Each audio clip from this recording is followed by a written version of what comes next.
tous, j'espère que vous allez bien, moi ça va très bien. Aujourd'hui je suis là pour vous faire une nouvelle vidéo, ça faisait longtemps que je vous avais pas fait de vidéo et je vous cache pas que ça m'avait quand même manqué. Donc aujourd'hui je suis là pour vous parler un petit peu des signes astrologiques, on va parler des compatibilités et des incompatibilités au niveau des signes astrologiques. Je voulais quand même vous dire que je ne suis pas voyante, je ne suis pas astrologue ou médium. Donc clairement, ce que je vous dis, c'est pas forcément la vérité, c'est pas du tout une science exacte. Je vous le dis ça, en fait, je vais vous faire partager tout ça juste par rapport à mon expérience, par rapport à ce que je sais, par rapport à ce que j'ai étudié dans les livres, vu que je m'intéresse beaucoup à l'astrologie, etc. C'est surtout par rapport à ça. Donc ne vous fiez pas du tout à cela, car il y a les ascendants qui jouent énormément au niveau des compatibilités, l'éducation des parents, les valeurs, les origines également qui peuvent prendre énormément le dessus au niveau des relations entre chaque personne. Donc voilà, c'est juste une vidéo pour le fun. Donc si vous aimez bien regarder ça juste pour le fun, vous pouvez continuer la vidéo. Donc il faut savoir que dans l'astrologie européenne, occidentale, nous avons 12 signes astrologiques qui sont régis par 4 éléments. Donc ces 12 signes astrologiques sont régis par 4 éléments: l'eau, la terre, l'air et le feu. Dans les signes d'eau, nous avons le poisson, le cancer, le scorpion. Dans les signes de feu, le bélier, le lion, le sagittaire. Les signes d'air, on a le gémeaux, ensuite on a la balance et le verseau. Dans les signes de terre, on a du coup la vierge, le capricorne, la capricorne, c'est le capricorne, hein. Écoutez, je sais pas, hein. Nous avons donc Capricorne, Vierge et Taureau. Voilà. Donc les signes de terre, ce sont des gens très pragmatiques, très pratiques, qui sont pas trop dans l'émotion, pas trop dans la sensibilité. Eux, c'est pratique, organisé, organisation carrée. C'est des gens qui sont beaucoup pragmatiques, ils pensent beaucoup avec la pratique en général.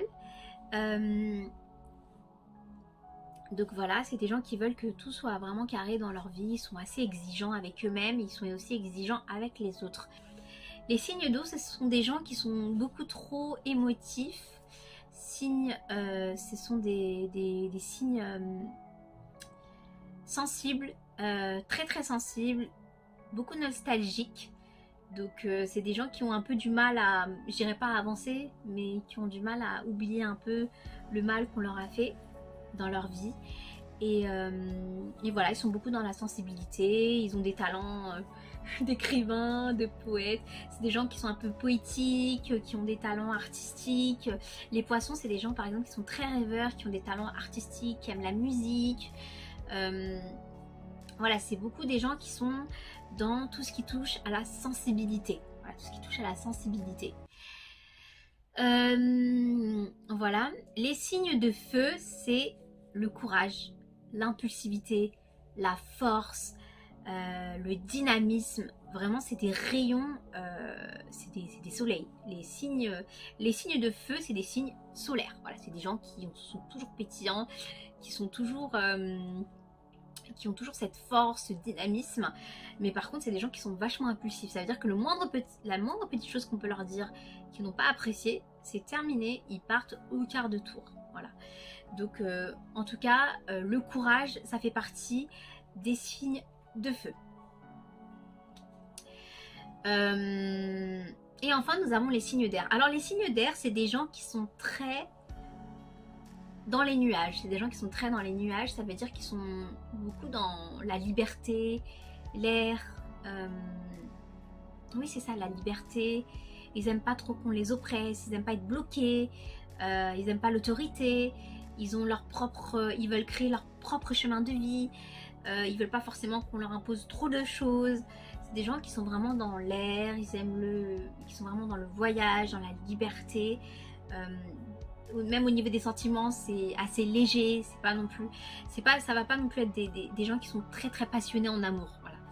Le problème avec les signes d'air, c'est pas des gens qui sont très passionnés en amour. Bien évidemment, ça dépend avec les ascendants, etc. Mais en général, c'est pas des gens hyper passionnés. Les signes, comme par exemple les signes d'eau, c'est des gens qui sont vachement passionnés en amour parce qu'ils se donnent vraiment corps et âme en amour. étant donné leur sensibilité. Voilà. Donc il faut savoir que les signes d'eau sont très compatibles donc, entre eux, donc dans les signes d'eau. Donc je vais vous donner un exemple. Le poisson est très compatible avec le scorpion.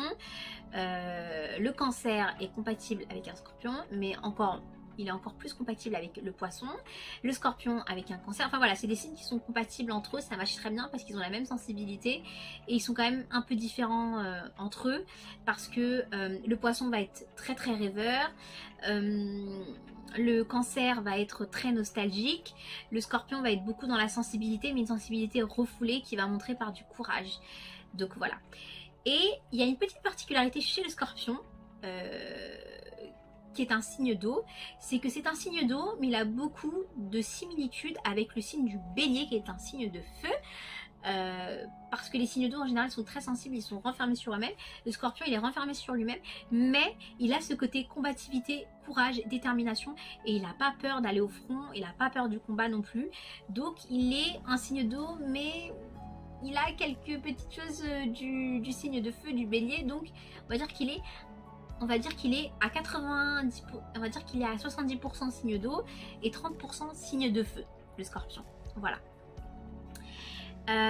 Les signes d'air sont compatibles entre eux également, mais ils sont également compatibles avec les signes de feu. Ça fait des bonnes combinaisons. Donc si par exemple vous avez un Gémeaux qui est avec un Sagittaire, c'est une bonne combinaison pour avoir une vie de famille harmonieuse. Voilà, donc les signes d'air sont compatibles avec eux, donc Verseau avec un Gémeaux, la Balance avec un Verseau, ça match très très bien aussi, le Gémeaux avec la Balance, ça match bien, et puis le Lion avec avec la Balance, ça match. Donc voilà, les signes d'air sont compatibles avec les signes d'air et les signes de feu. Les signes de terre sont très compatibles entre eux, donc la Vierge et le Taureau, c'est une très bonne combinaison.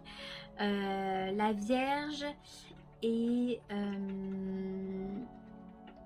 le Taureau.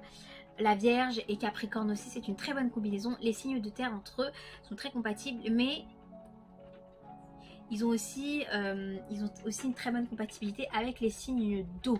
Donc en gros, les signes d'eau sont compatibles avec les signes d'eau et les signes de terre pour une vie de famille, pour une vie harmonieuse.